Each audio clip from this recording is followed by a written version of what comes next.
Hi guys, for today's video gagawa naman tayo ng palabok.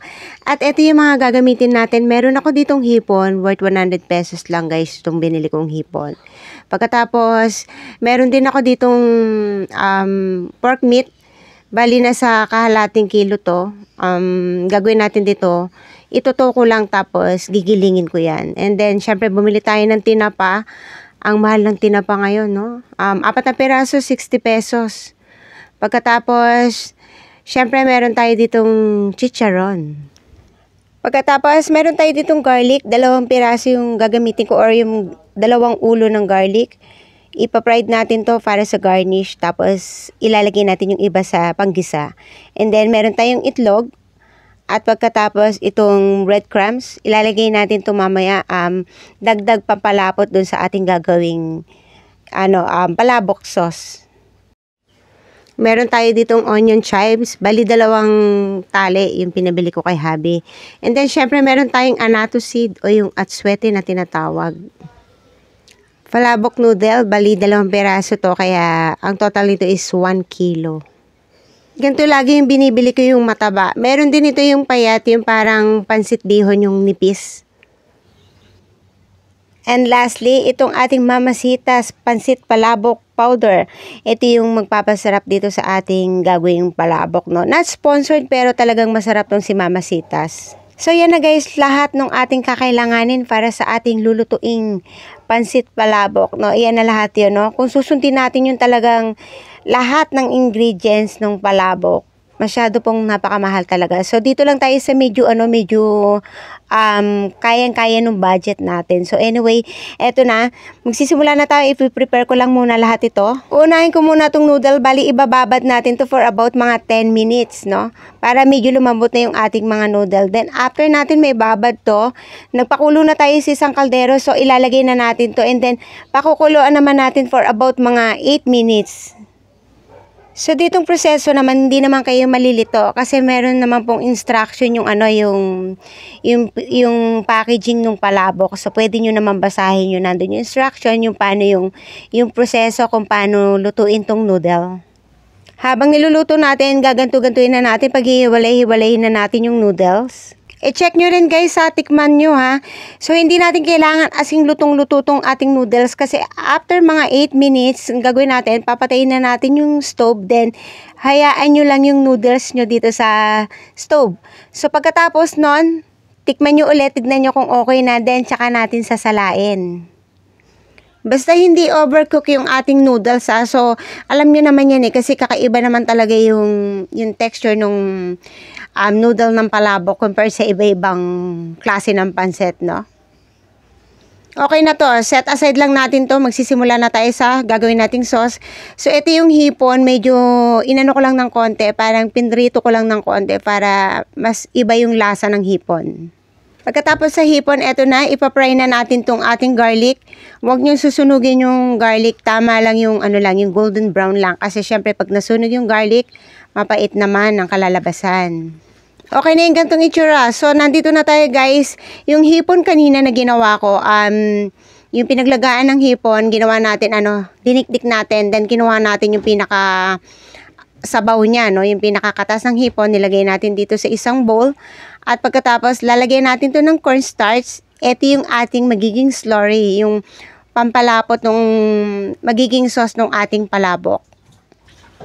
Pagkatapos, dito na rin natin hahaluin itong Mamasitas Palabok Powder para masigurado nating matunaw lahat. Haluin natin maigi, no? At ito na guys, na-prepare na natin lahat ng yung ating kakailanganin, yung ating boiled egg, and then yung onion chives, onion, tapos yung fried garlic. At itong ginawa nating pinaka parang anato sauce guys, ang gagawin nyo lang naman yan, lalagyan nyo ng hot water yung anato seed, then yun na yun, kukulay na yun. Tapos itong chicharon, and then itong breadcrumbs, tapos itong ating giniling na pork, and then ito na yung mixture natin ng sa palabok sauce, and then ito na yung tinapa flakes. Pagkatapos, nandito na rin yung ating hipon. So guys, yan na lahat yung ating gagamitin sa ating palabok. Magsisimula na tayong magluto. Siyempre, nagpainit muna tayo ng kawali. Then, nilagyan natin ng cooking oil. And then, ito yung uunahin ko yung pork. So, bali, ang gagawin natin dito, parang igigisa mo muna yung pork. Kasi gusto ko dito guys sa pork, yung lutong-luto na yung parang medyo na lumutong ng konti. Yung parang na-toasted ng konti. Hindi naman sunog So, ganun yung gusto ko kasi. Pag ganun kasi yung pagkakaluto ng pork, it adds flavor on it. And then, nilagyan ko ng salt. Syempre, para may lasa yung ating pork. Then, haluin nyo lang ng haluin hanggang sa maging ganito na yung itsura nung ating ground pork.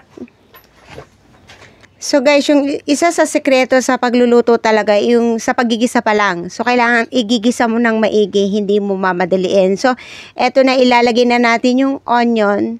So, isusutay natin to. Kasi isa yun sa sa sekreto yung pagigisa.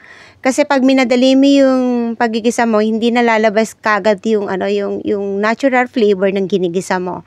So tulad nito, nilagay natin yung onion.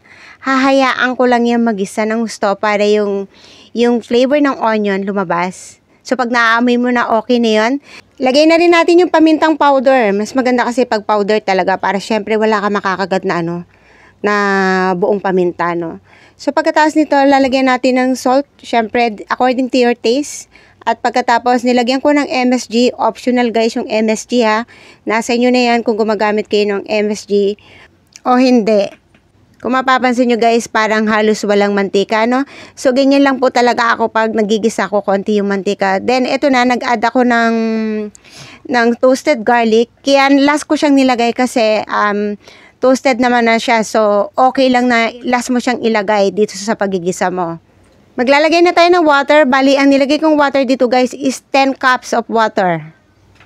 Pagkatapos, ang gagawin nating pang paalat dito or pampalasa dito sa ating palabok is yung fish sauce or yung patis. Magdadagdag tayo ng ground black pepper. Pagkatapos, lagay na natin tong pork cubes. Isusunod na natin tong ating anato sauce. Ito yung magbibigay ng magandang kulay sa ating palabok sauce at the same time magbibigay ito ng kakaibang lasa, no? At pagkatapos ilalagay na rin natin tong ating slurry. Ito yung slurry is ito yung magpapalapot ng ating sauce. If you want to thicken the sauce, add more slurry, or pag masyado namang malapot guys, ang gagawin nyo naman, dadagdagay nyo lang ng liquid para mababalansin nyo kung gaano ba kalapot yung gusto nyo. Hahaluin lang natin maigi para maiwasan natin yung mga buo-buo. At pagkatapos nito guys, tsaka natin ilalagay yung breadcrumbs. Haluin lang din natin ulit maigi. Haluin na lang natin ng haluin. Pagkatapos nito, lalagyan ko to ng tinapa flakes. Para yung flavor ng tinapa flakes humalo mismo dito sa pinaka-sauce. At yan yung aking mga sikreto. Hindi lang siya pang garnish. So, hinahaluan ko rin siya. Kung ano yung mga nilalagay ko sa garnish, inilalagay ko din mismo dito sa pinaka-sauce. Tulad nitong onion chives, lagyan din natin. Siyempre, pare yung lasa ng onion chives. Humalo dito mismo sa pinaka-sauce. At habang ginagawa natin to at hinahalo ko to guys, syempre magte-thank you po muna ako sa inyo. As always, maraming salamat po sa lahat ng nanonood sa aking channel. At kung bago ka, baka naman po, please don't forget to like and subscribe. And of course, don't forget to click the notification bell for new updates. Ito na, ganito nakatik yung ating sauce. Ready na to guys. So, si Habi na yung lagay ko nitong noodle. Siya na yung paghahaluin ko kasi medyo mahirap ng haluin pag ganito karami. At ito na yung aking chicharon. Nakalimutan kong pitpitin kanina. Actually, dapat guys, yung palabok sauce ko, lalagyan ko rin yun ng chicharon. Nakalimutan ko lang talaga, no? Sorry naman. So anyway, ito na yung aking lahat na pang garnish, no? So, lalagyan natin ng egg. Bali yung egg ko, nag-add pa ako ng 2 piraso kasi gusto nung aking panganay, marami yung egg. Kaya dinagdagan ko pa ng nilagang itlog. So anyway, ganyan yung lalagay natin. Nilagyan din natin syempre ng shrimp. Syempre dahil nagtitipid tayo guys, kaya yung nilagay kong shrimp is 1/4 kilo lang. Kasi nga 'di ba, ang mahal ng shrimp. Sipin mo 1 kilo 400, 'di ba nakakasakit talaga ng bulsa kaya hindi natin kaya yung 1 kilo ng shrimp. Pagkatapos, lalagyan na natin ng tinapa flakes. Isa sa nagpapasarap sa palabok, hindi pwedeng mawala yung tinapa flakes. Syempre, mas marami, mas masarap. At huwag natin kakalimutan ilagay yung fried garlic. Siyempre marami din tayong nilagay na fried garlic. Alam mo yung pag kumain ka ng palabok, pag nakain mo yan na may kasamang fried garlic, wow, heaven. Ang sarap talaga. Pagkatapos, ilalagay na rin natin tong onion chives. Siyempre dadamihan din natin ng onion chives. Kinamay ko na yung paglagay guys pero syempre nagugas ako ng kamay. Nagpapaliwanag talaga ako, nagugas tayo ng kamay. So anyway, pagkatapos niyan, yung pinakalas naman na ilalagay naman natin dyan, ang chicharon. Ang pinakamasarap na chicharon. Siyempre yung ilalagay nating chicharon dyan, yung magandang klase. Huwag kayo maglalagay ng pangit na klase tapos makunat pa. Huwag yung ganon. Hahanap din kayo ng chicharon na yung masarap guys. Kasi meron talagang chicharon na hindi masarap yung maanta. Huwag yun. Pangit yun. So anyway, lalagyan natin na maraming chicharon siyempre para masarap. So there you go guys, ito na yung aking special palabok na masarap talaga. Alam nyo, bibihira lang ako gumawa nito kasi nga ang mahal ng costing. Pero dahil nga birthday ko at favorite ko to, nag-request nito ay ang sarili ko. Kaya gumawa ko ng special palabok. So that's it guys, I hope nag-enjoy kayo sa aking video for today. At sana abangan nyo pa ako sa mga susunod kong video. Maraming salamat po. Thank you for watching. God bless everyone. Diyos mabalos. Bye bye.